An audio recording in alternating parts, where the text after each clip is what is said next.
siya, makapagano tayo. Makuha natin nung na-miss natin ng topic. Ang medyo iwasan natin, mga kapatid, ay makapag-absent tayo ng 3 bawat module. Kasi mahirap na mag-catch up pag marami tayo na-miss.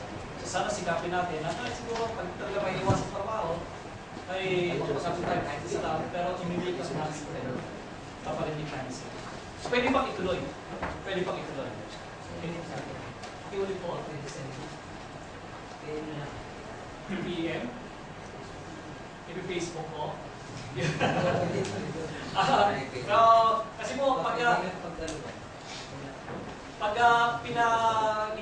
po sa inyo yung pag-i-explain sa topic, may discussion doon sa bandang huli.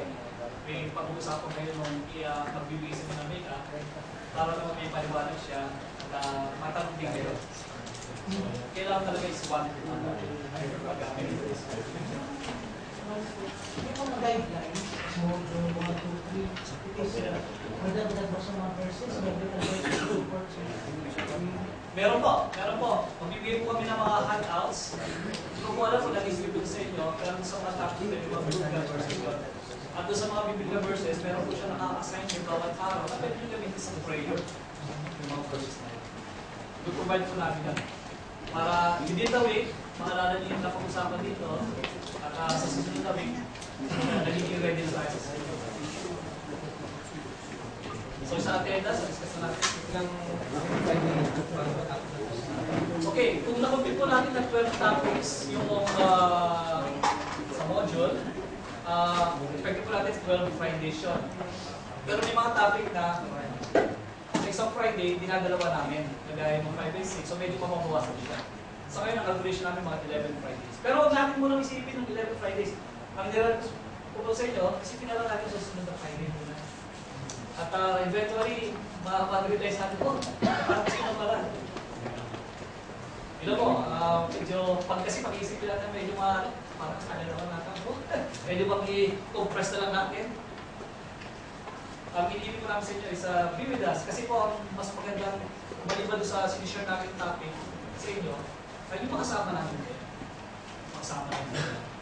Every Friday, kasi natutuwa kami na darating ulit kayo, mag-i-enjoy na lang tayo, pero may magluto ng dinakanta. Yun. At yung habol namin, magkaroon ng bonding din sa inyo. Okay? Then, after ng 12 topics, kung mag-decide ko yung tumuloy sa journey, kasama kami, welcome kayo. Pero kung sabihin nyo sa 12 topics na yun, medyo hindi pa rin ako convince eh. Okay lang, walang problema sa akin. Pero maliban dito sa CLP na to, buong Soul Ministry, marami pa akong activities. Kaya last Friday lang, galing kami ng Dubai, nakipag-tama kami sa Soul Olympics. Olympics, ang lahat ng kalalakihan sa buong UAE. Kalaban namin ng Dubai, Sharjah, at pwede ko ba i-announce? Overall champion po ang Soul Abu Dhabi sa category ng basketball, volleyball, chess, at dart. Hindi namin nakuha yung table tennis. Kaya namin pinakuha kasi ako player. So yun, hindi na tayo puro sa prayer. Kasama rin natin yung sports. Nakaibigay po lahat yan sa okay? Pero kung tanong, at wala naman, magpuproceed po ako sa talk number 1. Topic number 2. Okay? Salamat po. So ito po ang first topic, yung first module. God's love, pagmamahal ng Panginoon.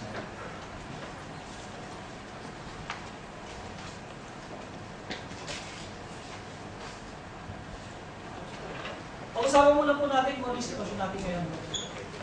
Kumbaga sa isang canvas, bago ko ipinta yung pagmamahal ng Panginoon, pag-aralan muna natin yung layout kung muna sa inyo nangyayari sa sitwasyon natin ngayon.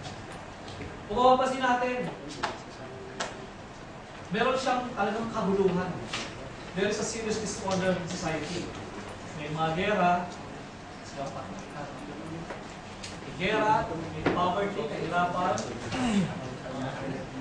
murder, social injustice, corruption, exploitation. Balitang balita. Gera saan ngayon? Ang matinding balita. Sa Pilipinas, sa Zamboanga. sa buong mundo, Syria. Minsan nga nakakatakot kasi Syria malapit lang dito sa UAE, di ba? Paano kaya kung dala sila ng isang missile dito, no? So may kira talaga nangyayari sa mundo. Dati nung bata ako, wala sa akin yan eh. Secure ako sa Pilipinas. Pero habang tumatanda, iisip mo may pamilya ka. Hindi natin maaari isipin na baka makapekto ng pamilya ko, trabaho rito. Meron eh. May talaga merong discover sa mundo. Real yung gera. Pinakamasakit pa noon, gumagamit na sila ng biochemical weapons. Totoo yan. Ang mundo natin ay, kung titignan mo from outer space, napaka-serene. Pero pag nandun ka sa bansa mo yun, grabe. Marami na evacuate ng mga kababayan natin. Okay. Isa pa, kagutuman, poverty. Hindi natin maaalis na ang daming tao na nagugutom din. Kahit na sa mga bansang, mga first world na tawagin, sa Amerika, yung mga practice sa lugar nila, may mga mahihirap din, mga pulubi. Sa Pilipinas, ilan ang percentage sa mga mahihirap? Ilan po? Madami, no? Ilang percentage yung mayaman sa mahirap? Ito parang yun? 80-20. Doon sa 80 na yun siguro. Talaga yung mga walang trabaho, isang kahig, isang tuka. Okay? So, totoo yan. Marami tayong kahirapan. Murder. Kamatayan. Oh. Kapatid. Pwede ko na siguro tawagin bro, ano kapatid, no? Dito sa sitwasyon ng murder, akala natin yung bahay, yung tiyan ng nanay, minsan yung tiyan ng nanay, akala natin minsan yun ang pinaka-safe na lugar para sa mga bata. Pero minsan, dahil sa pinopromote na ibang country, yung abortion, yung papatay yung bata pag hindi nila gusto, o kaya sa ibang bansa, pag alam nila babae yung nasa tiyan ng asawa nila, i-abort. So, isa sa mga reality ng mundo na nangyayari ngayon. Sa China, tinatawag nila one-child policy. Di ba? Kailangan isang anak lang. Pag napunti sa babae ulit, wala na. Sa India naman, ako kwento sa akin ng office mate ko, colleague ko, mas prefer nila ang anak na lalaki. Pag naging babae yan, problema sa kanila yun. Kaya kailangan, malaman nila yung sign na kailangan makita nila na lalaki yan. Hinahanap talaga nila ng pangalan, pero kung babae yan, hinahabot nila yun. Okay? So nangyayari, existing din yan. Ito. Pabalik sa Pilipinas, yung corruption. Yeah? Hot issue ngayon sa atin yan, maliban sa Sambuanga. Yung issue na kinalala kanina, binamit ni Father, yung issue ng PIDA, yung mga politiko sa atin na medyo hindi magandang pag-ahawak ng pera. Talaga marami nang durusa dahil sa corruption. Okay? Nakakapanggigil minsan, di ba?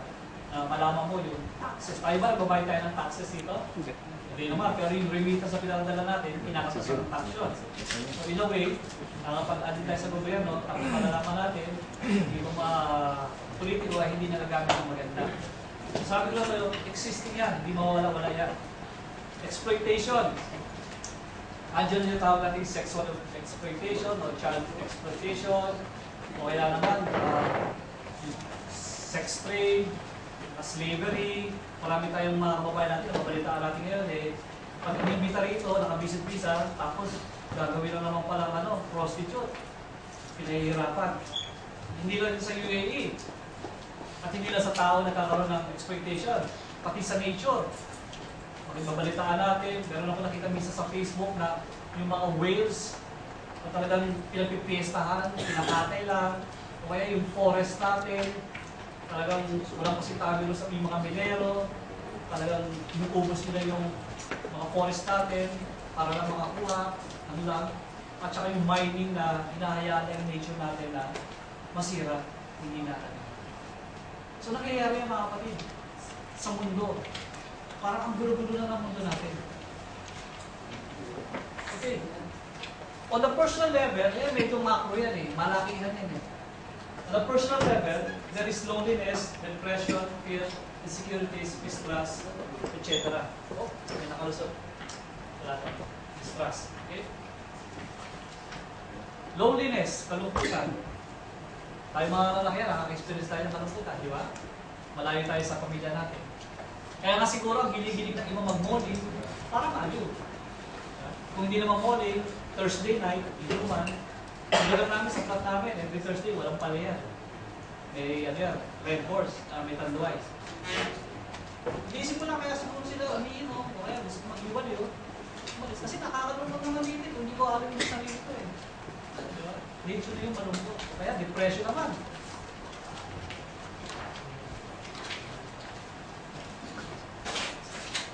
Okay. Sa depression naman, mga kapatid. Ano bang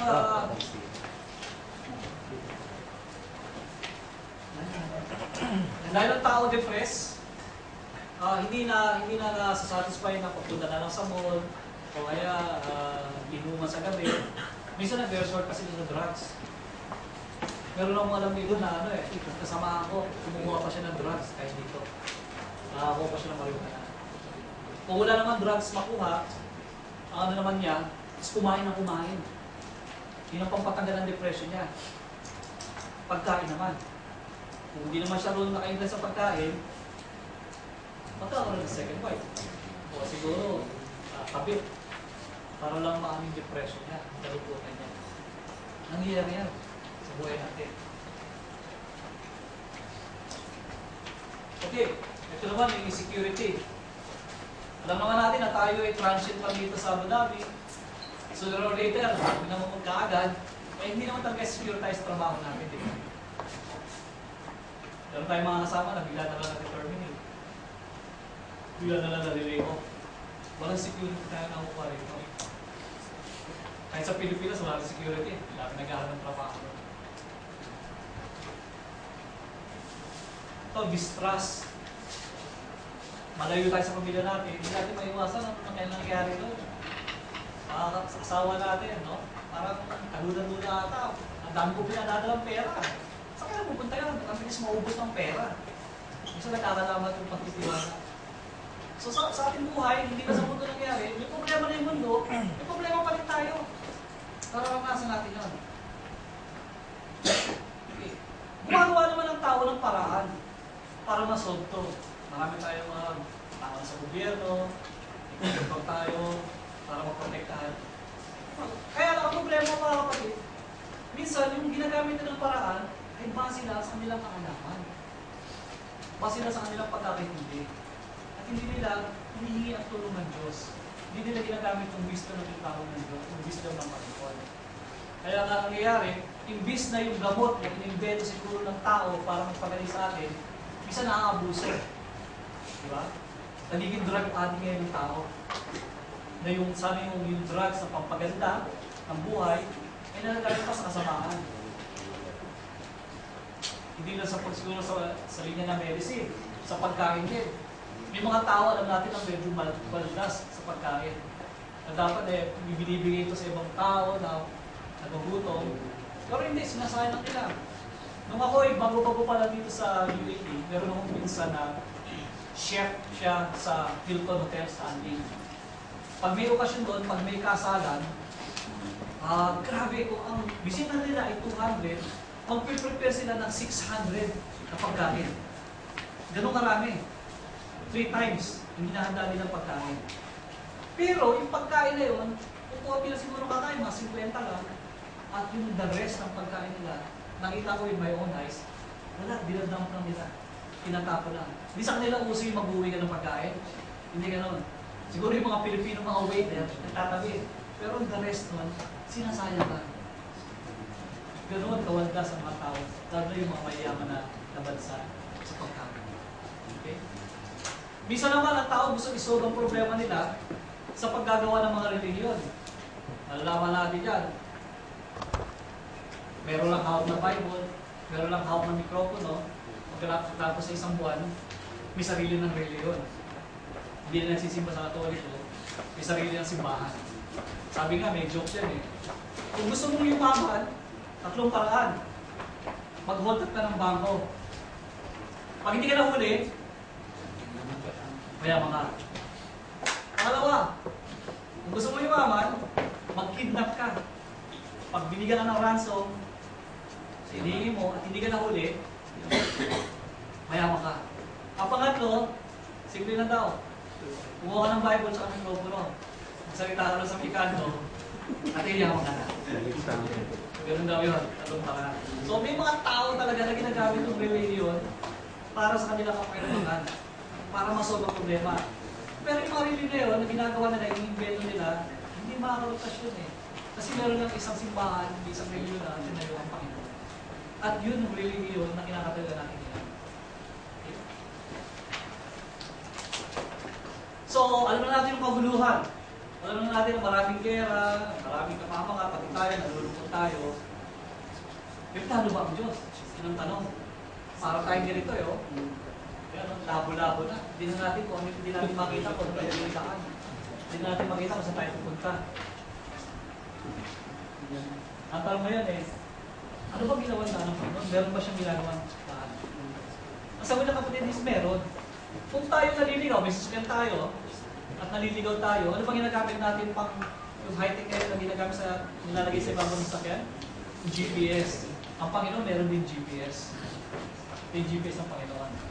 Yung G, God, E, plan, S, salvation. May ginawa ang Panginoon para tayo masarap. Sa ating yung gulo ng buhay, yung hirap ng buhay. Okay. Simula mo siguro kung paano ginawa ng Panginoon ma-execute ang kanyang plano. Simula yan sa story ng Genesis. Alam naman natin sa Genesis, yung first book ng Bible, ginawa ng mundo, Panginoon. Sinimulan niya sa liwanag, sinimulan niya sa mga halaman, tapos nilagay niya ng tubig, iniwala niya yung tubig sa lupa, nilagay niya ng hayop, at yung kahuli-hulihan, nilagay niya yung tao. Bawat nilikha ng Panginoon na ginawa niya, alam niya sinasabi, God saw that it was good. Gumawa siya ng mundo, nakita niya, uy, ang ganda na ito. Gumawa siya ng liwanag, uy, ang ganda na ito. Gumawa siya ng halaman, uy, ang ganda na ito. Ang buti na ito.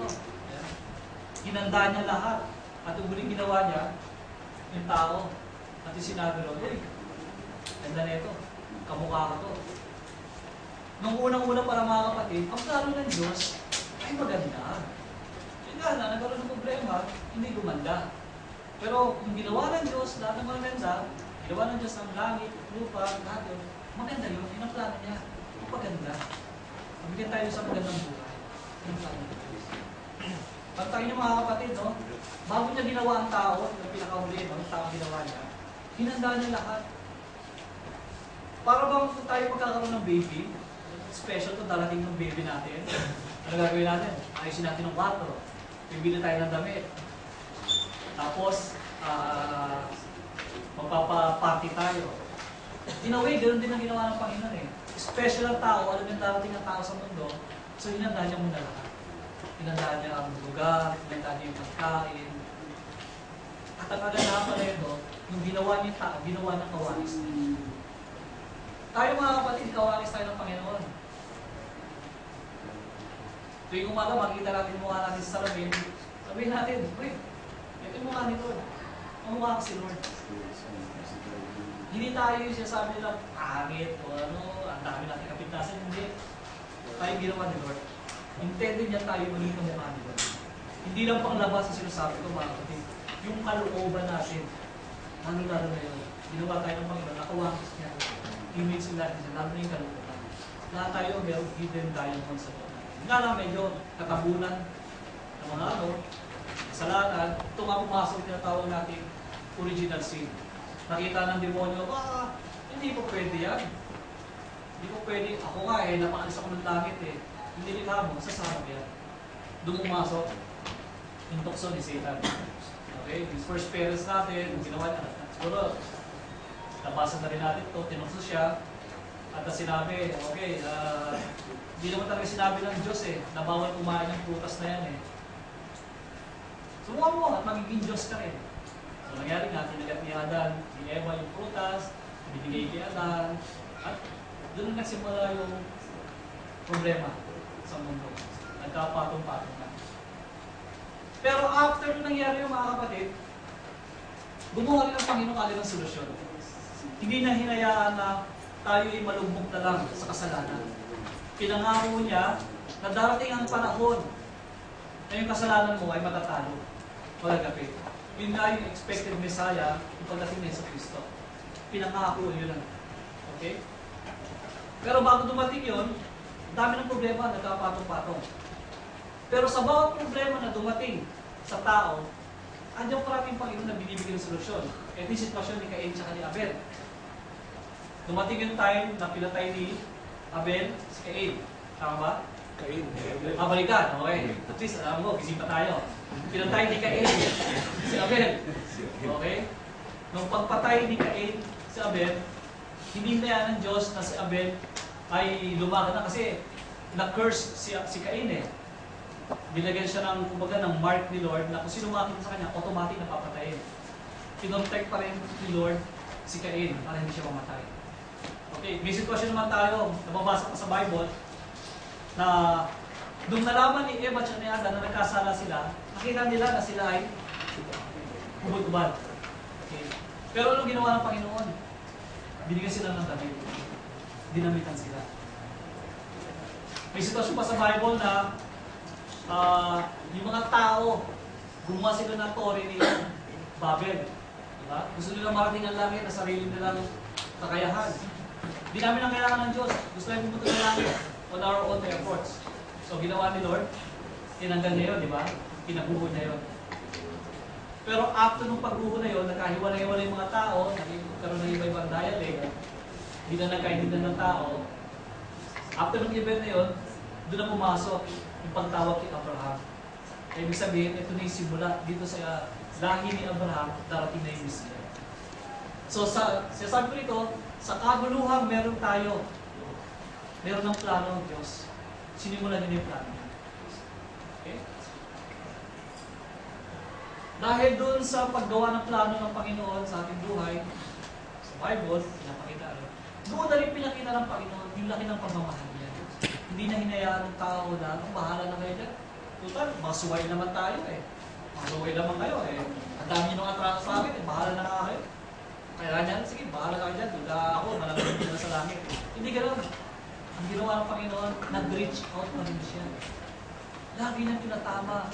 Lagi siya nagpapatawad. Lagi siya lumalapit sa tao. Lagi siya nag-i-initiate na magkaroon, ma-establish yung relationship natin. Yung broken relationship natin. Pwede naman tayo iwanan ng Panginoon kung gusto niya eh. Pero hindi ganoon ang pagmamahal ng Panginoon. Lagi siya lumalapit sa atin. Hanggang ngayon sa mga sitwasyon na ito, ang tagal-tagal siguro tayo ng tao ng Panginoon. Pero Lord, saka na lang. Malakas pa naman ako eh. Lord, saka na lang. Busy ako eh. Meron pa akong pupuntahan, Lord eh. Nakalagay sa Bible yan, si Lord, handa na. Ready na yung kasalan. Ibang tao, nagdahilan. Wala mo oras eh. Kaya na, next time na lang siguro. At natutuwa naman ako. Siguro, hindi pa rito, first time na kami yung invitation. Pumunta ka agad. Maraming salamat. At iba siguro, medyo matagal na rin eh, pero nahiya na. Pero ang mahalaga, tumugon tayo sa panawagan ng Panginoon. Okay?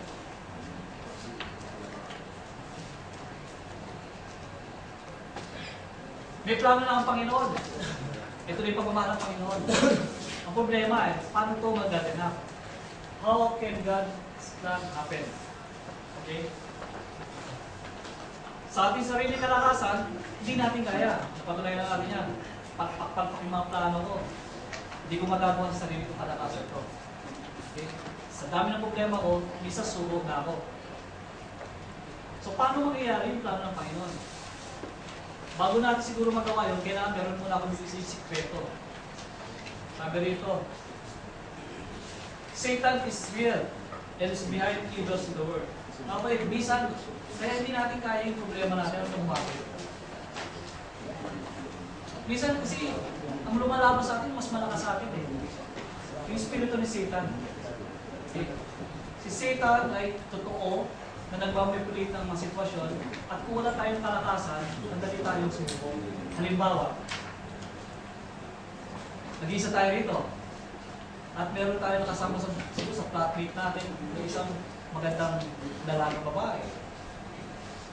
Maganda, syempre. Pag maganda, masak tayo. Ginagamit ni Satan yun. Kasi kung bakit ang ilalagay niya dyan, Hindi natin mapapansin. Si Satan matalino, tanong natin, kahinaan natin siguro ay babae. Lalagay siya ng isang payo ng ganda. Tayo walang alam na lang, pamilya tayo sa Pilipinas, napalapit tayo sa babae. Paano wala yung Satan ng plano niya? Kailangan ma-recognize natin kung anong discard ng Satan para ma-avoid natin. Para natin ma-recognize yun, kailangan natin malaman na si Satan ay nagtatrabaho 24/7 para hindi natin makilala ang Kristo. So yung unang wisdom na binigay sa atin ng Panginoon. Ang mundo ay pinag-aharian ni Satanas.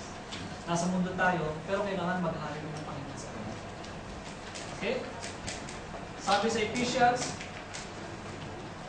6:12, our struggle is not against flesh and blood, but against the rulers, against the authorities, against the powers of this dark world, and against the spiritual nature yan. So hindi lang natin kalaban siguro, yan, meron tayong kandali sa opisina, naiinis tayo. Mukha na yan, pag nakita ko tiwagan, nakakainis talaga, tamad-tamad. Hindi yun ang kalaban natin. Yung ugali natin, talagang hindi natin mapigilan na bakit ako naiisip sa mga kasama ko sa opisina. Bakit yung ugali niya, hindi mo mas ugali ko. So doon naglalaban. Yun naglalaban ng kabutihan at saka kasamaan. Okay? Pangalawa, since hindi natin kaya sa Satan, hindi natin kaya yung kapangyarihan yan, kailangan meron tayong mas malakas na kapangyarihan na mag-overcome kay Satan. Si Jesus Christ ang solusyon sa ating problema. Siya ang tumalo kay Satan 2,000 years ago. At ang kapangyarihan ng Panginoon ay binibigay niya doon sa mga sumusunod sa Kanya. Tayo ay mga binyag ng Katoliko, binigay sa ating kapangyarihan. Ang problema, hindi natin masyadong nagagamit. Nakakalimutan natin na meron para tayong kapangyarihan. Yun ang problema. Hindi natin alam kung paano natin ma-access ang kapangyarihan ng Panginoon. Okay? Pero si Jesus Christ, hindi tayo ang makakagapit ni Satan, ano makakatulong sa mga problema natin. So, anong kailangan natin gawin? Simple lang mga kapatid. We need to simply accept Jesus Christ as our Lord and Savior.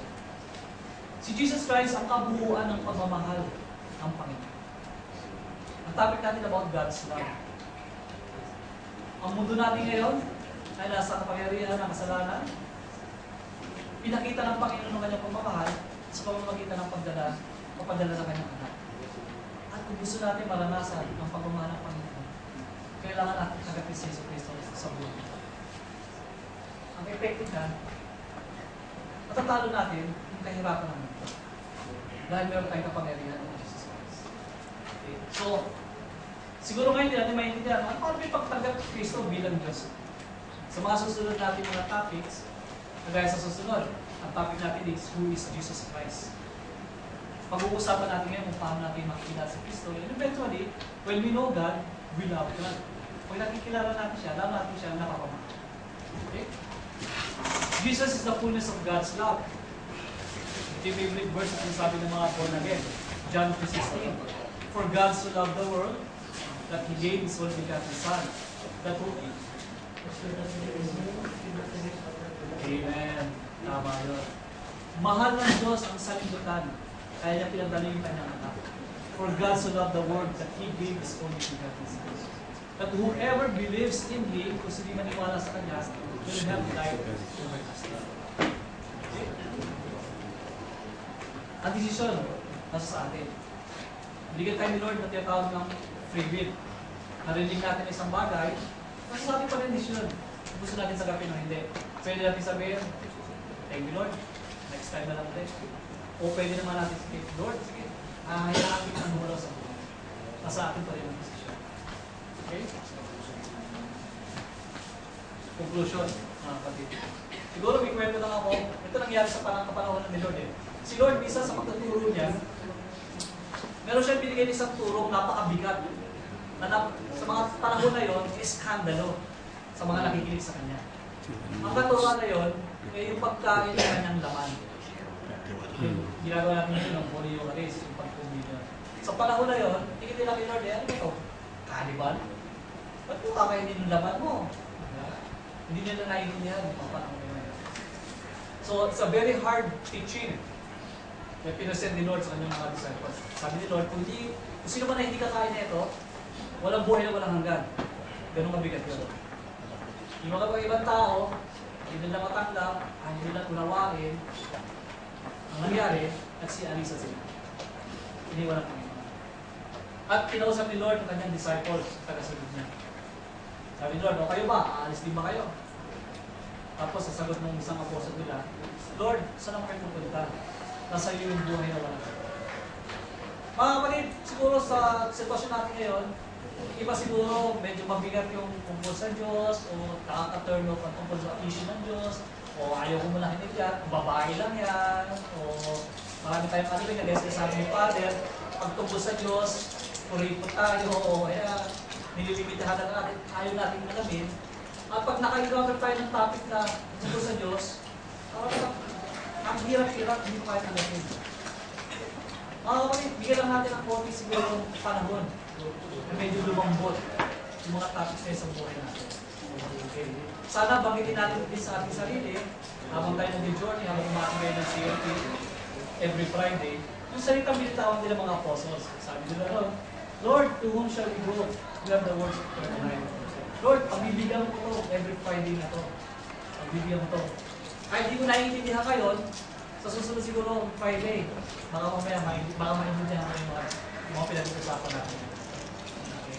Sa ngayon, bigay ko, kumbaga, pahintugutan nyo kami na makasama namin kayo. Baka mamaya hindi nyo maintindihan yung pinag-uusapan dito, pero sa pakikisama namin sa inyo, maramdaman nyo kung yung gusto sabihin ng Panginoon. So, give us a chance, at sana nga makita-kita ulit tayo sa susunod na video. Amen? Amen. Amen. Salamat po.